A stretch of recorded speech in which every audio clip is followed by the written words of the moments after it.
We are only a few hours into week 4 of BB27, but there is already so much action and drama going on that this is going to be a great week. I can already feel it. Of course, we have a brand new HOH for the week, and the story behind this one is going to blow your mind. I do have a lot of things to get to today, but before I get started on that, of course, I'm going to ask if you would please hit that subscribe button below if you have not already. I know I sound like a broken record at this point, but I gotta say it again, because if you are someone who only relies on that TV edit for your Big Brother coverage, then you are really missing out. The TV show just does not do this game justice at all, and it always cuts out a lot. For example, Lauren's HOH week was a hot mess for real. She struggled a lot on who to nominate, but you wouldn't know that from looking at the TV show. The show just made it look easy peasy, and that definitely was not the case. So if you would like a deeper dive and a better look as to what actually goes on in this game, then this is the channel for you, and make sure you're subscribed. Now, let's get started. So, as we saw in the last eviction episode, Adrian was just evicted in an 8-4 vote, by far the most emotional vote of the season. I think that's mainly just because Will and Adrian are both so well liked in general, but sadly, that's just the game. Now, it may look like Will was a sure lock to stay, but don't get it twisted, because for a minute, it was looking like this vote would have a very different outcome. See, at first, it was looking like things would be split down the middle, with 6 people on Adrian's side and 6 people on Will's side. But of course that would have put Lauren in an awkward position to break the tie, and we all know that that girl's a little sensitive when it comes to decision making, so obviously she did not want to do all that. So for that reason, Zach and Vince are gonna approach Ava to see if they can get her on their side as their 7th vote, and that's where things start to fall apart. See, they thought that Ava would be easy to sway because she's not really seen as a big gamer in the house to them. But Ava Pearl sees exactly what's going on here, and so she warns them that this vote could put them at the bottom of the house. She tells them that this vote could make them social outcasts, and it could make it look like they're associated with people like Kelley and Keanu. Yuck. But the issue is, if you vote with Keanu, Kelley, and blah, blah, blah, they're gonna be like, why the fuck would you vote with them? And you guys might turn into targets. Keanu, Kelley, Katherine, Rylie, all have bigger fish to fry than you. But if we're on the wrong side of the vote with Jimmy, blah, blah, blah, blah, blah, blah, blah, blah, blah, they might put us up. And that's my opinion. Now, in reality, voting out Will would have put more numbers on their side, actually, but that's beside the point. Associating with Keanu is just like the biggest death sentence in this game in general, so the rest is history. And when you think about it, really a huge reason why Adrian was put up and sent out in the first place was because of Keanu. So yeah, he's definitely not the best company to keep in the Big Brother house. And I do want to stop and give a special shout out to Ava here, because none of this really would have happened with the vote if it wasn't for her, and she did this all by herself. So now Vince has to do all this damage control because remember, he's put himself in a position to be on everybody's side in this game. So no matter what move he makes, he's gonna piss somebody off. It just made me feel so fucking weak. It made me feel weak-minded, influential or whatever that impressionable. It made me feel like Kelley called me a weasel. I felt like a weasel. You are a weasel, Vince, and you're gonna trap yourself if you don't clean it up. So now Keanu, Kat, Kelley, and Rylie are all officially at the bottom of the house. And it's important to note that at first, Zach and Vince were gonna warn Rylie and Katherine about the vote and let them know that the numbers weren't there so they wouldn't be on the wrong side. They just never did, which is extra crazy because when the feeds eventually come back on after the HOH comp, we see that Rylie is in fact our new HOH for the week, and I want to bang my head into my desk. This was my worst case scenario. I mean, I would rather eat this microphone than watch Rylie in that HOH room, and that's for a few reasons. One, he's just not really into playing this game, and he's kind of refusing to participate at points. It's to the point where he thinks this thing is just like one big summer vacation, and it's always just frustrating watching players like that. And two, he just says weird things about women sometimes, and he already has creep allegations and bad baby daddy allegations, but I'm trying not to get into his personal life too much. And number 3, he's just planning on targeting all my faves in general. So yeah, just not too excited about this one. So let's take a moment to talk about where Rylie stands in the game.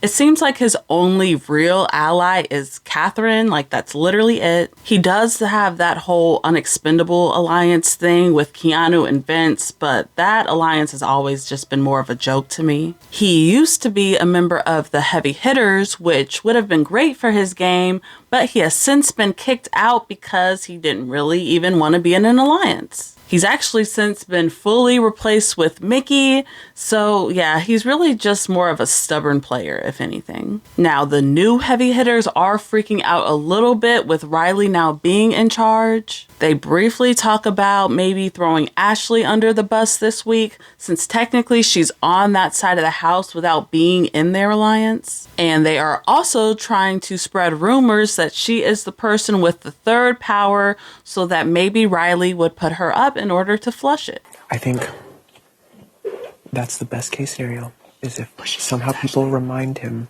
that Keanu was the one pissing him off. And Ashley probably has the power. Ashley probably has the power. Yeah. Flush it. Be done with it. Yeah. People will thank you for it. Yeah. You don't have to worry about it anymore. That is true. That's the best bet. And I agree then with that.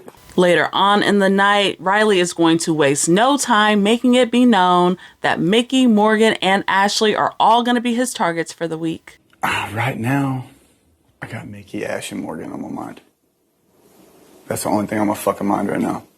You know what I'm saying? I am behind that 1,000% because those are exactly who I would have put I up. don't see Morgan going home. I see Ashley going home, though.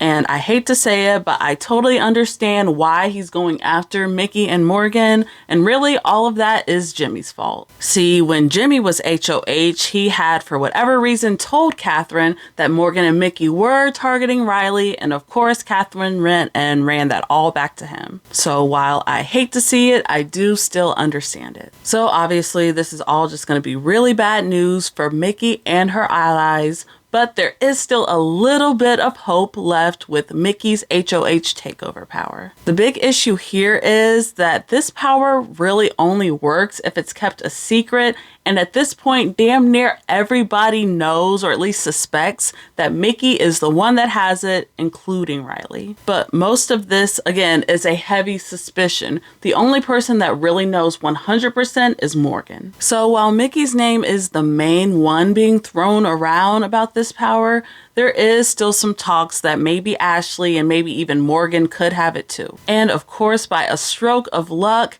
here comes Keanu, just in time to ruin everything. Now, when I said that associating with Keanu is a death sentence in this game, I literally meant it. Because Keanu is now going to go up to Rylie and float the very wrong idea that Ashley has had the power this whole time. I can guarantee you either Mickey or Ashley has it. That's just what it feels like to me. People are adamant that Morgan doesn't. I mean, honestly, one of the three could have it. We're gonna flush that motherfucker out this week. Flush it then.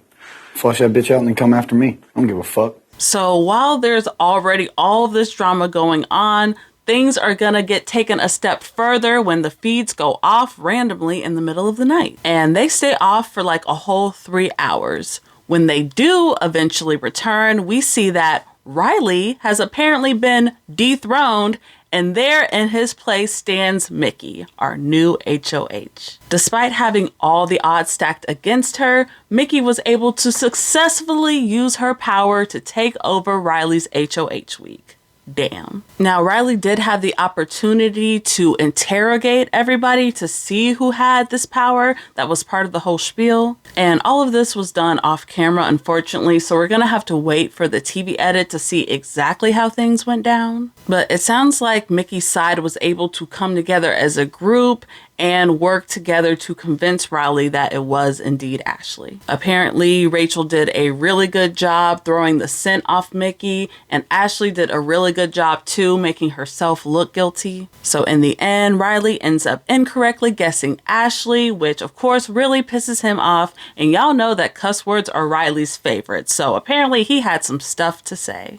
And he was pissed and he looked at me and he's like, you fucking lied to me. And I was like in a towel changing. He's like, you fucking lied to me. He didn't say that. He's like, I was cussing. He's like, I wasn't cussing at her. No, he was. He was saying, fuck you. You're a fucking liar. All this other stuff. Just raising his voice at me, and I'm like, Rylie, can you please stop cursing? I said, Rylie, I know you're a gentleman, so I think you should stop cursing. And he told me to stop telling him what to do. So yeah, now Rylie is obviously very pissed, and what makes all of this worse for him is that he is now eligible to go right back on that block anyway. And that is exactly what Mickey is planning on doing. One-on-ones and nominations haven't happened yet as per this recording, but Rylie, Katherine, and Keanu's names are all floating around as possible nominations. After all this happens, Rylie tries asking Kat if she wants to sleep next to him in bed that night and cuddle, which Kat refuses because, in my opinion, that girl does not like that man like that. And he does get a little pushy after, which is honestly one of the main reasons why a lot of fans really don't like Rylie like that, in addition to him being a meh player. Why you do this to me? What do you mean? Tell you we're not going to cram in a twin-size bed together? That doesn't even fit you by yourself? Yeah. Why do I do that? Because I'm logical. No, because you don't want me to sleep And good. also because You don't want me to sleep good. No, because I'm surrounded by people and cameras. What does that have anything to do with anything? So that is all I have for y'all today. Again, at the time of this recording, Mickey hasn't really talked to anybody yet, so the plans could always change. But I have a feeling I know where her head's at, so I'm expecting some combination of Rylie, Katherine, Keanu, or Kelley to hit the block. Of course, I want to know, what do you all think of this crazy week so far? Again, we are only a few hours into this week 4, but it's already so much mess and chaos. I'm excited. I am honestly so shook that Mickey's power actually ended up working, but hey, no complaints coming from this way. Of course, I will be back here likely on Saturday or Sunday to update you all with what happens with that veto. But until then, bye.